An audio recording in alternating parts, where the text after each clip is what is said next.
The Palas they ruled in north India, Bengal, Bihar for 400 years. जो पाल वंश के जो राजा थे वो भारत के नॉर्थ इंडिया यानी बंगाल बिहार में लगभग 400 साल तक इन्होंने शासन किया था।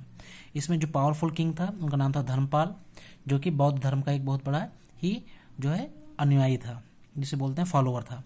ही स्टैब्लिश विक्रमशिला यूनिवर्सिटी, और विक्रमशिला यूनिवर्सिटी की जो स्थापना की थी वो धर्मपाल ही ने की थी, पाल वंश के जो सबसे पावरफुल किंग थे। इसके बाद नेक्स्ट किंग थे Rajputs. Famous groups of Rajput the Paramaras, the Chauhan, the Chalukyas, Tomars etcetera. जो राजपूत राजा हुए उनमें से ये महत्वपूर्ण जो ग्रुप थे उनके नाम है। Most powerful ruler was Prithviraj Chauhan, और राजपूतों में जो सबसे पावरफुल राजा हुआ वो पृथ्वीराज चौहान हुआ। वो defeated Mohammad Ghori in the battle of Tarain 1191। 1191 में अफगानिस्तान के घोर से एक किंग आया था आक्रमणकारी, जिसका नाम था मोहम्मद गौरी। तो मोहम्मद गौरी को पृथ्वीराज चौहान ने 1191 में तराई के युद्ध में हराया था। चंद्रबरदाई, जो उनके राज्य में एक बहुत बड़ा ही कवि था, उसने पृथ्वीराज के सम्मान में एक किताब लिखी थी जिसका नाम था पृथ्वीराज रासो।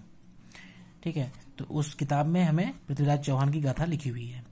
उसके बाद जो दूसरे राजा हुए द सिसोदियाज ऑफ मेवाड़। मेवाड़ के कौन राजा हुए? तो मेवाड़ की राजधानी थी चित्तौड़, और जो चित्तौड़ की किला था उसको अलाउद्दीन खिलजी वंश का एक जो बहुत ही पावरफुल किंग था उसने कब्जा कर लिया था। लेकिन बाद में जब दूसरे राजा आए तो उन्होंने युद्ध में उसको हराकर उसके बाद जो है चित्तौड़ पर दोबारा कब्जा किया। तो इसमें जो पावरफुल किंग थे उनमें महाराणा कुंभा, महाराणा संग्राम सिंह, महाराणा प्रताप, ये सभी कुछ इंपॉर्टेंट किंग थे सिसोदिया वंश के। अब ये सारे जो किंग थे, अब इसके बाद है इसमें कि इन लोगों का एडमिनिस्ट्रेशन कैसा था। तो जो the king was the head of the government, government का जो हेड होता था वो किंग होता था। Administration and commander in chief of the armed forces, जो राजा होता था वो सेना का ही मेन मुखिया होता था, उसी के आदेश पर सेना जो है युद्ध करती थी। He was help by the minister, उसके कई मिनिस्टर होते थे जो कि उसके कार्यों में हेल्प करते थे, जैसे कि सामंताज जो कि दूसरे राजा हार के उसके उनके शरणार्थी हो जाते थे। सेनापति, रेवेन्यू मिनिस्टर जो टैक्स को वसूलते थे। पुरोहित जो पूजा पाठ जो है धार्मिक कार्यक्रम कराते थे। इसके अलावा चीफ जस्टिस जो न्याय विधान देखते थे। तो इस तरह से कई तरह मंत्री होते थे जो सबका अलग अलग काम डिवाइड होता था।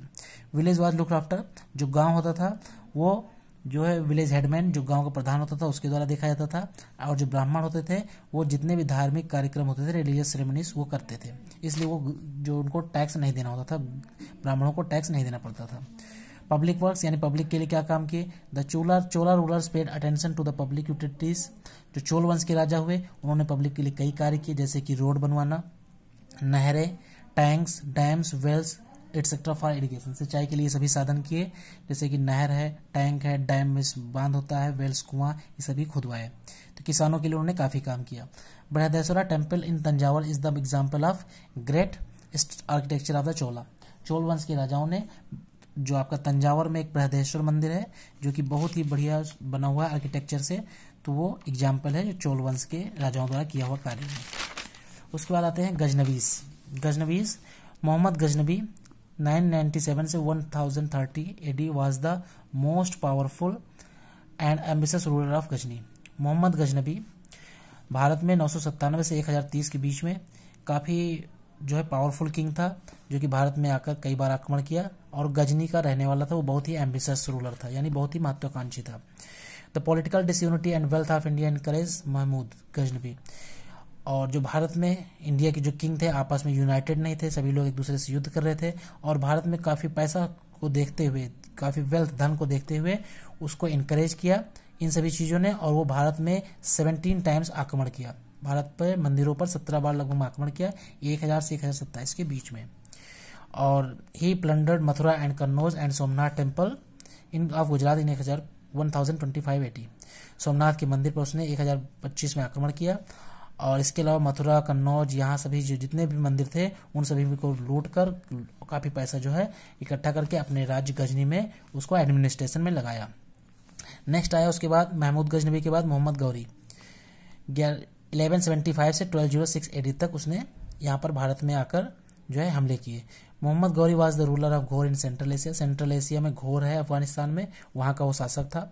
Who wanted to establish a powerful empire in north India. वो भारत में भी अपना साम्राज्य स्थापित करना चाहता था, और भारत की जो राजपूतों की डिसयूनिटी थी कि इनमें एकता नहीं थी, उसको देखते हुए उसने कई बार भारत में आक्रमण किए 1175 से 1205 के बीच में। ठीक है। Ruler of Delhi and Ajmer Prithviraj Chauhan ने पहले युद्ध में, तराई के पहले युद्ध में, जो कि हरियाणा के पास है, 1191 में उसे हरा दिया। लेकिन जो दूसरा युद्ध हुआ 1 साल बाद, उसने दोबारा से आया और फिर आक्रमण किया, फिर पृथ्वीराज चौहान को हरा के यहाँ पर उसने कब्जा कर लिया और यहीं से फिर जो है तुर्क वंश की शुरुआत हो गई। इसके बाद आपका causes of the success of Turks.